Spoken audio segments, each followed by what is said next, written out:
Gérard Larcher. Bonjour. Je le disais, vous aviez dit que vous n'étiez pas favorable à ce que François-Xavier Bellamy soit tête de liste pour les Républicains aux Européennes. Il a été désigné assez largement hier soir. Est-ce que vous restez au parti Les Républicains? Bien sûr, François-Xavier Bellamy n'était pas mon choix. Je l'ai dit depuis plusieurs semaines, nous ne partageons pas les mêmes conceptions, visions de la société.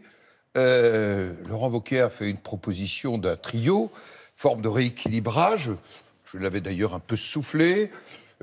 Agnès Evren, proche de Valérie Pécresse, Arnaud Danjean, un Européen qui avait soutenu Alain Juppé, Maël de Calan à l'élection. J'ai pris acte de ce trio. Donc vous restez au parti Oui, parce que moi, je respecte les institutions, en quelque sorte, entre guillemets, institutions. Oui. Mon parti, je dis ce que j'ai à dire. Je l'ai dit hier.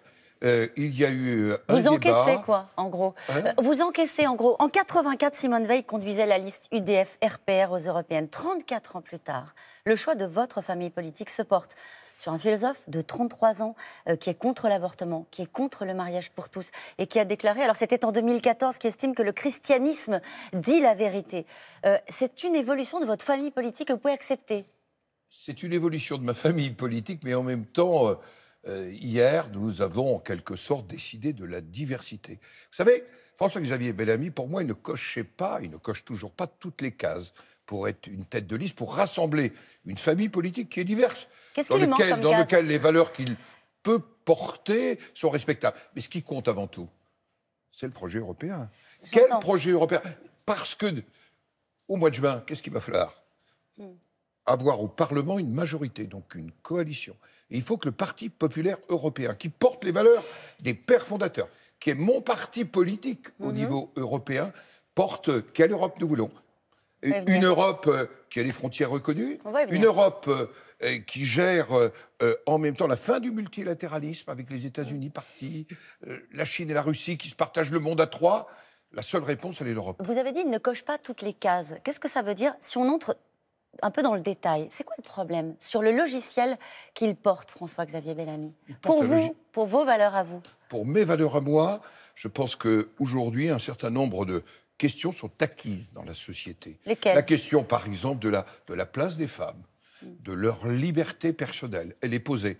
Avec une attention, j'ai été président des hôpitaux publics, j'ai eu à mettre en œuvre et à suivre, par exemple, la manière dont on pratiquait l'interruption volontaire de grossesse, qui pour moi est un sujet dont on ne discute pas, parce que c'est un sujet qui est un acquis, mais ce qui compte, et j'y reviens, je prendrai ma part avec mes valeurs autour d'un projet européen, et pour moi ce qui compte, c'est d'abord que le Parti populaire européen vire en tête au mois de mai prochain. Est-ce que la droite conservatrice l'a emporté? Est-ce que c'est la ligne qui l'a emporté chez les Républicains? Le trio veut affirmer une forme d'harmonie retrouvée. Il faut qu'on soit attentif. Ce sera aussi quelles seront nos réponses au grand débat.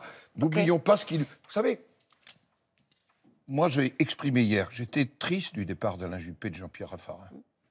Parce qu'à chaque fois qu'on perd, qu'on élague, on perd une partie de notre substance qui nous a amenés à créer l'UMP. Mais moi, je ne quitte pas le navire. Je suis dans le navire. Je m'exprime avec mes valeurs. Et vous restez vigilant, Gérard Larcher. Est-ce que dans cette campagne, encore une fois, c'est un personnage singulier, un homme d'esprit, encore une fois, philosophe, normalien. Je connais bien, il était professeur de philo dans ma ville. Est-ce que sur, justement, c'est la question des valeurs que vous évoquez là, est-ce que vous nous dites ce matin que vous serez vigilant sur ce qui va être dit pendant cette campagne? Je suis toujours vigilant et je garde ma liberté. C'est la propre... J'allais dire la propre nature d'un sénateur et du président du Sénat. Alors, vous avez raison de parler des Européennes, ce sera quand même un peu le sujet en mai prochain. Alors, François-Xavier Bellamy donne une interview ce matin dans Le Parisien. Il explique notamment qu'il veut augmenter le budget de Frontex sur la lutte contre l'immigration. Bon, ce n'est pas franchement une idée neuve, enfin, c'est ce qu'il évoque ce matin. Il évoque également une taxe carbone sur les importations. Est-ce que vous connaissez réellement son propos sur les Européennes et sur ce qu'il souhaite comme projet européen? Je l'ai rencontré, je le connais. Nous n'avons pas été jusque-là. Frontex, il faut renforcer les moyens de Frontex. Mais la question qui va être très prégnante dans les semaines qui viennent, c'est la question migratoire, par exemple.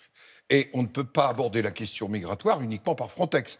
Il va falloir que nous parlions de co-développement avec l'Afrique. Voilà pourquoi nous avons les Sénats européens invités en juin tous les Sénats africains pour que nous débattions de ces questions-là. Votre candidat a 33 ans, celui du Rassemblement national a 23 ans. Est-ce que l'âge est un handicap en politique aujourd'hui? Non, je ne crois pas, parce que moi, j'ai commencé avant l'âge de 33 ans. Donc, ça n'est pas un handicap. Ce que je note, en tous les cas, c'est qu'il faut à la fois du renouvellement, de l'expérience. Les Allemands savent très bien faire. En entretenant la semaine dernière à Aix-la-Chapelle, j'ai vu qu'ils savaient faire monter en ligne de nouvelles générations, mais ils allient l'expérience. C'est pour ça qu'il faut Nadine Morano, Brice Hortefeux et Rachida Dati sur la liste. Ça n'est pas le sujet, mais je pense que Arnaud Danjean, incarne cette expérience. C'est votre candidat, on l'a bien compris. Un mot sur le débat. Est-ce que vous pensez qu'une sortie mal maîtrisée du débat peut relancer la crise, Gérard Larcher? C'est une sortie à risque. D'abord, je suis pour le débat. Je suis pour le dialogue. Le Sénat n'ouvrira le débat qu'après le débat, pour éviter de le préempter. Car des grands risques, c'est la préemption du débat. J'y participerai dans mon département. De même que, par exemple, samedi dernier, j'étais à Orléans dans le Loiret pour un échange avec le conseil départemental et les maires. Depuis longtemps, j'ai appelé le président de la République à retrouver notamment les élus territoriaux. Souvenez-vous, novembre, balance ton maire, maintenant c'est accroche-toi à ton maire. Eh bien, je préfère ça. Laurent Berger a eu des mots assez sévères contre le chef de l'État. Il estime qu'il porte personnellement une part de responsabilité dans ce qui s'est passé. Et il dit en gros qu'il va falloir changer de méthode. Il propose notamment un Grenelle du pouvoir de vivre. Est-ce que sur la méthode, sur le dialogue avec les partenaires sociaux, là, vous alertez le chef de l'État? Je l'ai déjà alerté. Oui. Je vais prendre un exemple très récent. Quand à Bourg-de-Péage, le président de la République dit sur la négociation d'assurance chômage, il paraît qu'ils ne veulent pas du bonus-malus. C'est un vrai sujet, les contrats courts. Ouais.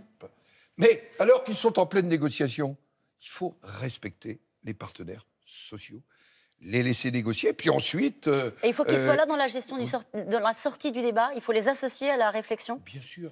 Nous avons besoin de retrouver des corps intermédiaires. Très vite, j'ai une dernière question. Je vais me faire disputer, Gérard Larcher, mais je vais quand même la poser. Le retour des djihadistes, 130 djihadistes français détenus en Syrie qui vont revenir, il faut qu'ils soient jugés en France. Certains, les Républicains, disent, un député du Pas-de-Calais, Pierre-Henri Dumont, dit il préconise des assassinats ciblés. Oui, écoutez, d'abord, est-ce qu'ils doivent revenir? Premier sujet. Second sujet, il y a une procédure qui existe, que d'ailleurs, à l'époque, le procureur Molins a mis en place. Ils sont systématiquement gardés à vue à leur arrivée. Le juge des libertés se prononce. La plupart sont incarcérés. Il y a une procédure aujourd'hui qui est rodée. Méfions-nous des raccourcis. Nous sommes un pays qui est un État de droit. Et dans l'État de droit, nous avons le devoir de protéger donc la sécurité, mais en même temps d'assurer dans l'État de droit les libertés individuelles et collectives. C'est aussi une position du Sénat. Merci beaucoup Gérard Larcher. C'est à vous Laurent.